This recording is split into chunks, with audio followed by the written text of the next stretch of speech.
assister ce jour. C'est toi qui as lancé l'enregistrement.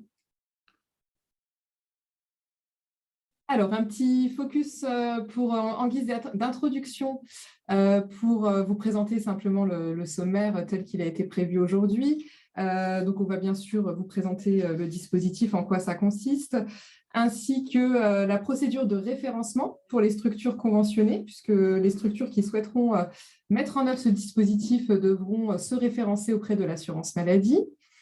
On évoquera également le ciblage des enfants qui sont concernés potentiellement par ce dispositif. Ensuite, Alexandra pourra prendre le relais pour vous présenter le rôle et les missions des différents professionnels qui sont impliqués dans ce dispositif.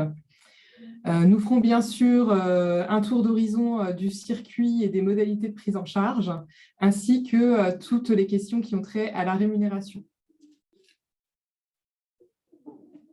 Donc, le dispositif Mission Retrouve ton cap, c'est un dispositif en fait, qui émane d'une expérimentation qui s'est tenue de janvier 2018 jusqu'à décembre 2020 dans 3 territoires donc de la France, à savoir le Nord-Pas-de-Calais, la Seine-Saint-Denis et la Réunion.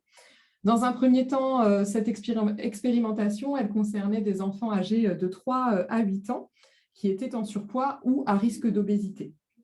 Les conclusions du rapport d'évaluation de cette expérimentation étaient suffisamment probants pour permettre en fait la généralisation de ce dispositif, mais également son extension, puisque Mission Retrouve ton cap va concerner les enfants âgés de 3 à 12 ans. Bien entendu, c'est un dispositif qui se veut conforme aux recommandations de la HAS. Par ça, on entend une prise en charge précoce. Hein, c'est en ça que c'est un dispositif de prévention. Le but étant d'éviter la constitution d'une obésité qui perdurerait à l'âge adulte. Et puis, là encore, les recommandations HAS préconisent une prise en charge pluridisciplinaire et c'est ce que prévoit ce dispositif, ce qu'on va avoir l'occasion de vous détailler. Donc, vous l'aurez compris, Mission Retrouve ton cap est un dispositif qui a vocation à prévenir le surpoids et l'obésité infantile, qui concerne, comme je viens de le dire, les enfants âgés de 3 à 12 ans révolus, pour lesquels le médecin qui les suit aura décelé un risque d'obésité ou un surpoids, voire déjà une obésité commune non compliquée. On reviendra un petit peu sur ces distinctions juste après. Lorsqu'on évoque le médecin qui suit ses enfants, ça peut être bien sûr le médecin généraliste ou le pédiatre, ce qui sera très certainement le plus souvent le cas, mais un médecin de PMI ou un médecin scolaire peuvent également orienter des enfants qu'ils rencontrent dans ce dispositif. Il s'agit d'une prise en charge pluridisciplinaire qui va comprendre autant un accompagnement nutritionnel, donc sur le versant diététique, mais aussi sur l'activité physique, qu'un accompagnement psychologique. Une prise en charge précoce, comme je viens de l'évoquer, qui se veut adaptée aux besoins de l'enfant et de sa famille, hein, puisque la famille de l'enfant est vraiment aussi partie prenante de la réussite de ce dispositif. Et ce dispositif pourra être mis en œuvre via une prescription médicale, donc par le médecin de l'enfant. Je viens de vous évoquer les différents cas de figure. La prise en charge elle sera mise en œuvre au sein des maisons de santé pluriprofessionnelles ou des centres de santé conventionnés. Ce sont les professionnels de santé et les psychologues qui soit exercent au sein de ces structures, soit qui auront contractualisé avec ces structures, qui pourront mettre en œuvre ce dispositif. Et les MSP et centres de santé qui souhaitent prendre part à ce dispositif devront se référencer auprès de leur caisse d'assurance maladie de rattachement. On va aussi détailler ce point. C'est un dispositif qui est pris en charge à 100% par l'assurance maladie, sur le risque, sans avance de frais pour la famille, ni aucun dépassement d'honoraires. La rémunération s'effectue via une rémunération forfaitaire aux structures qui le mettent en œuvre. Là encore, c'est un point qu'on aura l'occasion de détailler complètement dans la suite de notre présentation.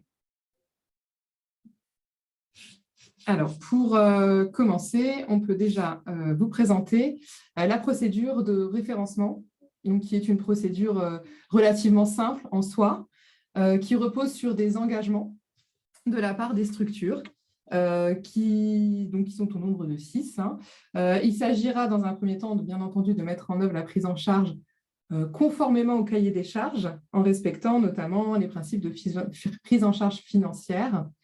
Donc là, on évoque un cahier des charges qui n'est pas encore disponible. Donc, ne soyez pas inquiets si toutefois vous pensez ne pas avoir été destinataire, c'est parce qu'il n'est pas encore disponible, il est en cours de finalisation.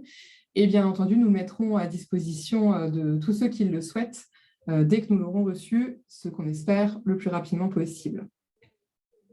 En termes d'engagement, il est également demandé aux structures qui souhaitent proposer ce dispositif de proposer des rendez-vous à des horaires compatibles avec la disponibilité de l'enfant et son entourage. Donc, on entend par là des plages de rendez-vous plus directement sur les mercredis, matin ou après-midi, éventuellement les samedis matins, en soirée après l'école ou pendant les vacances scolaires. Donc, vraiment, il est demandé aux structures d'avoir une certaine, de rendre ça plus ou moins facile pour les familles de pouvoir honorer les rendez-vous.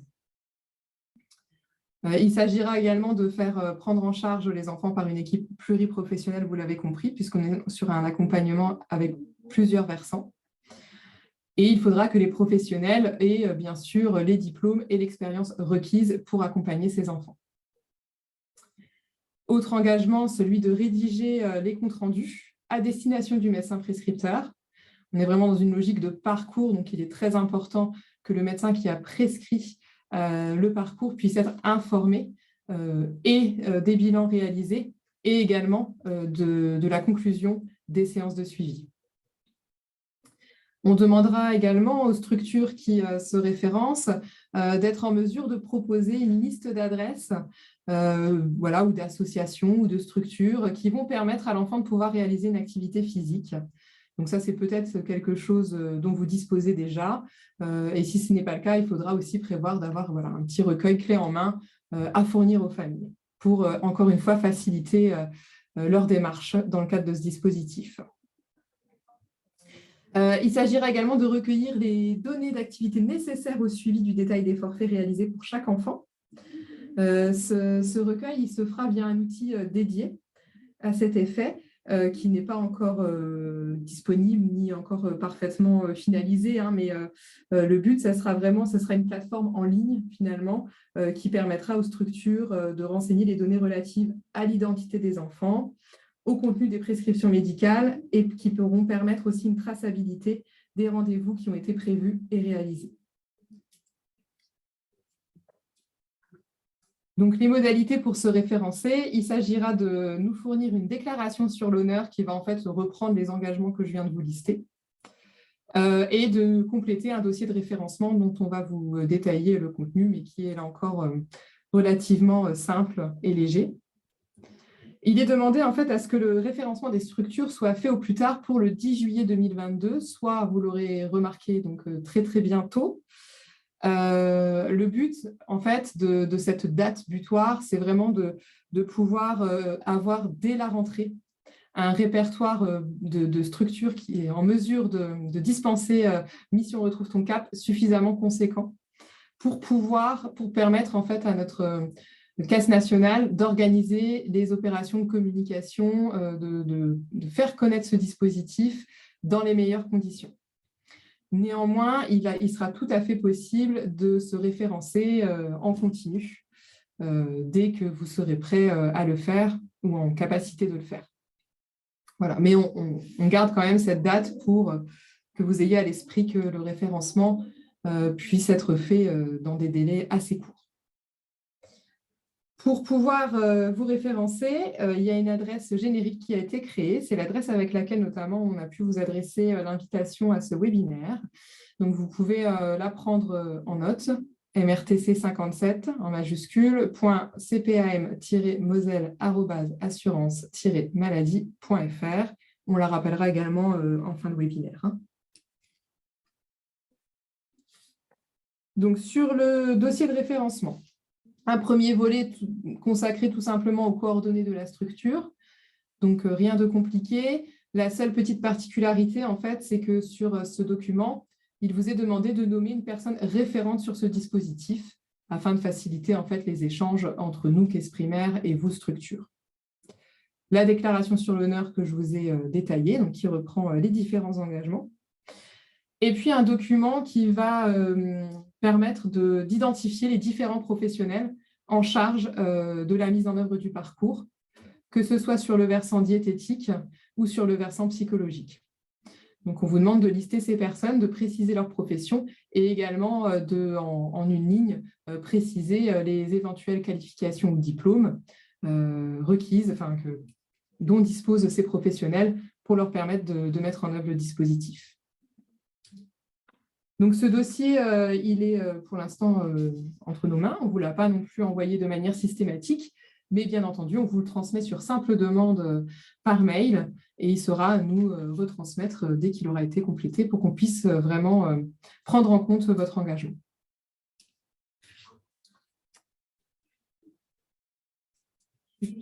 Alors, au niveau du ciblage des enfants qui sont concernés par cet accompagnement, donc, on l'a déjà dit à plusieurs reprises, on le répète, il va s'agir d'enfants âgés de 3 à 12 ans révolus, sachant que si, bien entendu, si la prise en charge démarre avant les 12 ans de l'enfant, elle se poursuivra jusqu'à son terme. Donc, c'est-à-dire qu'on peut très bien avoir encore des enfants âgés de 13, voire 14 ans grand maximum, inclus dans ce dispositif s'ils ont commencé la prise en charge juste avant leurs 12 ans. C'est tout à fait possible. Ça va concerner en fait les enfants en surpoids ou en obésité commune non compliquée. On entend par là avec un IMC supérieur ou égal au 97e percentile des courbes de corpulence françaises. Ça peut être aussi des enfants qui présentent, même s'ils ne remplissent pas cette condition en termes d'IMC, il peut y avoir un repérage de signes d'alerte sur la courbe de corpulence associé à un risque de développer un surpoids ou une obésité. Ça peut être un rebond d'adiposité précoce, donc on entend par là avant les 6 ans. C'est également une ascension continue de la courbe de corpulence depuis la naissance ou un changement rapide de couloir vers le haut. Donc, comme indiqué, on est dans un dispositif de prévention. Ça ne va pas concerner les enfants qui relèveraient d'une prise en charge de 2e ou 3e recours qui, eux, doivent bénéficier d'un accompagnement spécifique.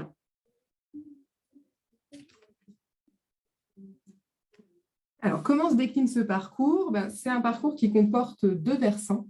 Un versant, on va dire, obligatoire, qui est celui de l'accompagnement nutritionnel, et un versant optionnel qui sera mis en œuvre uniquement si le profil de l'enfant le nécessite. C'est l'accompagnement psychologique. Donc, parmi ces 2 versants, il y aura à chaque fois un bilan qui sera proposé. Donc, pour l'accompagnement nutritionnel, un bilan diététique, celui-ci est vraiment obligatoire pour mettre en œuvre ce dispositif. Il peut être complété par un bilan d'activité physique en fonction du profil de l'enfant. Et ensuite, en fonction là aussi de ce qui aura été effectué lors de ces bilans, de ce qui aura été constaté lors de ces bilans, il y aura des séances de suivi qui seront mises en place. Donc, on va parler de séquences qui seront composées de 1 à 6 séances de suivi, découpées en plusieurs séances de suivi nutritionnel et suivi psychologique. Là, c'est assez souple. Il y a certains enfants qui vont peut-être faire uniquement 6 séances de suivi nutritionnel, d'autres qui vont faire 1 séance de suivi nutritionnel, 3 séances de suivi psychologique. Donc, c'est vraiment un parcours qui est à construire en fonction du profil de l'enfant, de ses besoins et également de l'entourage. En termes de durée indicative, ce qui est préconisé et ce qui a été constaté surtout lors de l'expérimentation, pour les bilans, on est plutôt sur des bilans d'une durée d'1 heure. Et sur les séances, pour l'accompagnement psychologique, on sera sur des séances à 45 minutes et plutôt 30 minutes sur l'accompagnement nutritionnel. Ces séances, elles peuvent être renouvelées jusqu'à 2 fois sur une période de 2 ans. Alexandra pourra vous redétailler un peu plus les conditions de ce renouvellement.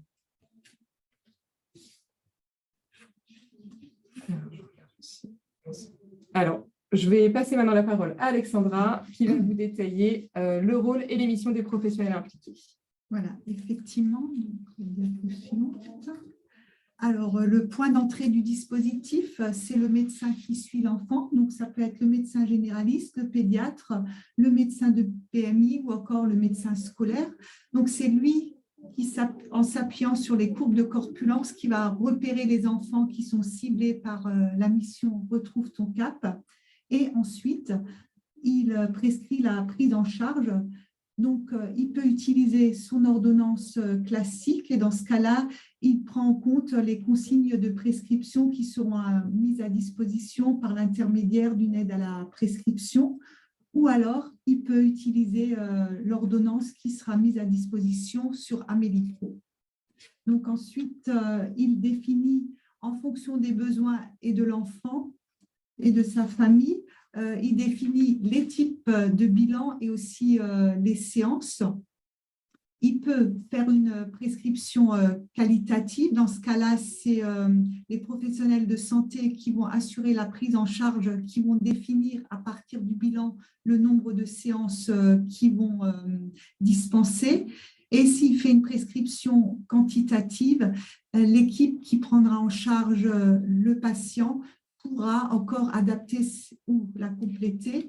Par exemple, si le médecin prescrit un bilan, les professionnels de santé peuvent en faire jusqu'à 3, mais dans ce cas-là, ils ne pourront pas en facturer une supplémentaire parce qu'il y a un forfait qui est prévu et ce forfait, c'est un forfait global.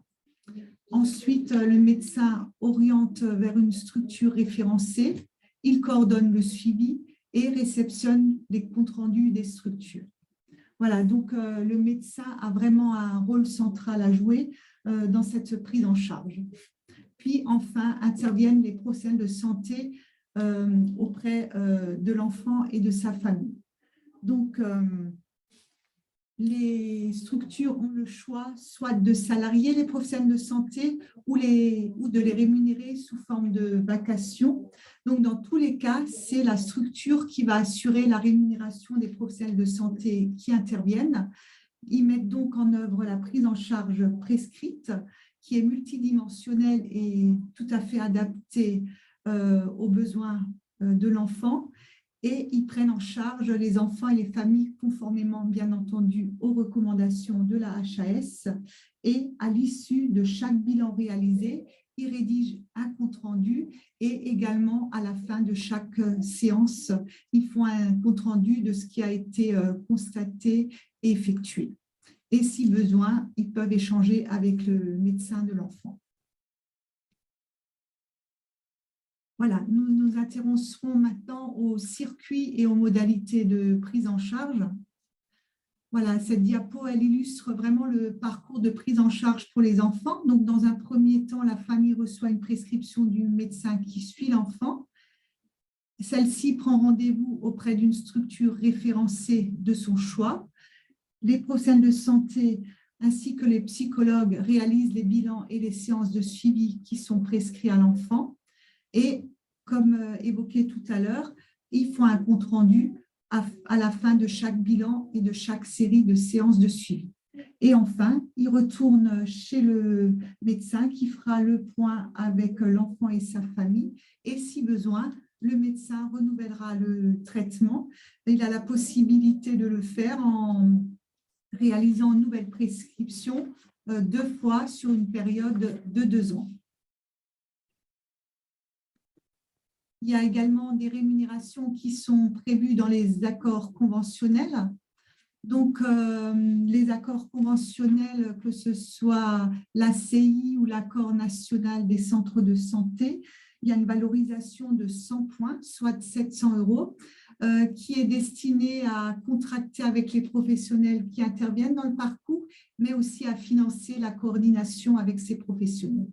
Néanmoins, pour bénéficier de cette rémunération, il faut que la structure déploie une mission de santé publique en lien avec le surpoids et l'obésité de l'enfant. Et à ce titre, elle reçoit encore une fois une rémunération complémentaire de 350 points variables, soit 2 450 € par structure et par an.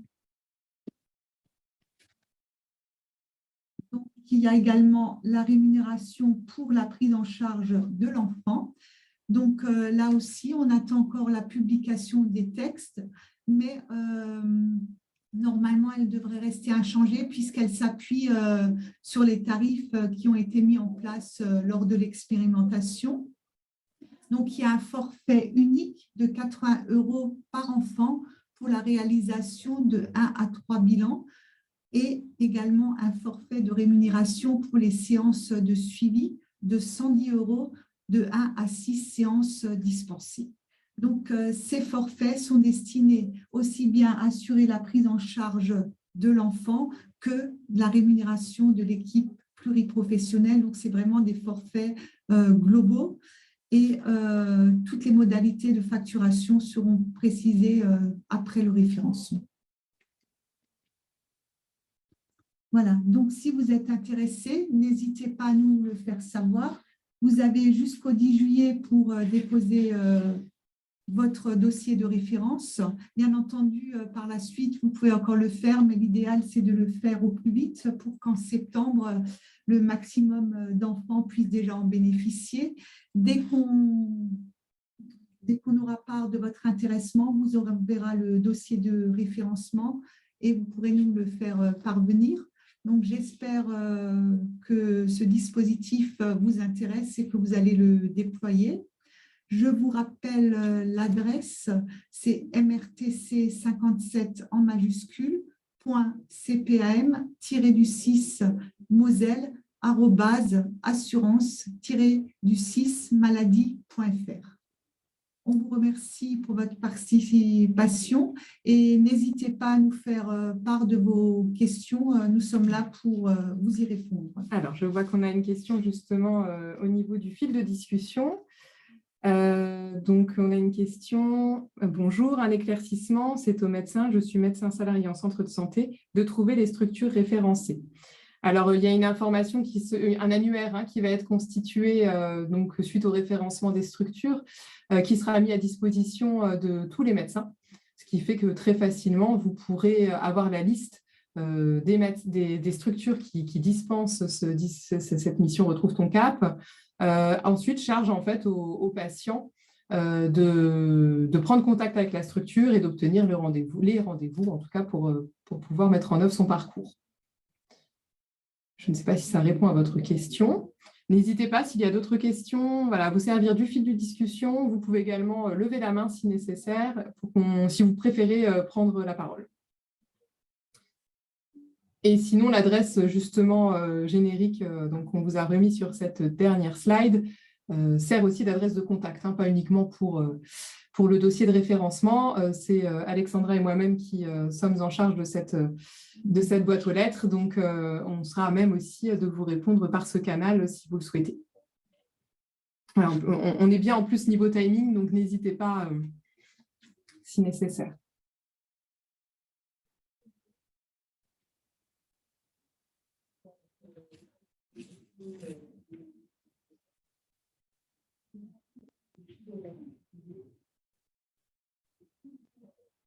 Alors, s'il n'y a pas d'autres questions, nous allons mettre fin à ce webinaire. Voilà, encore une fois, n'hésitez pas à revenir vers nous, même plus tard, si nécessaire, voilà, par le biais de l'adresse mail ou en nous contactant directement par téléphone si vous avez nos coordonnées. Et puis, voilà, nous, on se tiendra à votre disposition pour répondre à l'ensemble de vos questions. Merci en tout cas d'avoir consacré de votre temps pour assister à ce webinaire. Et puis, on vous souhaite du coup un bon après-midi. À bientôt.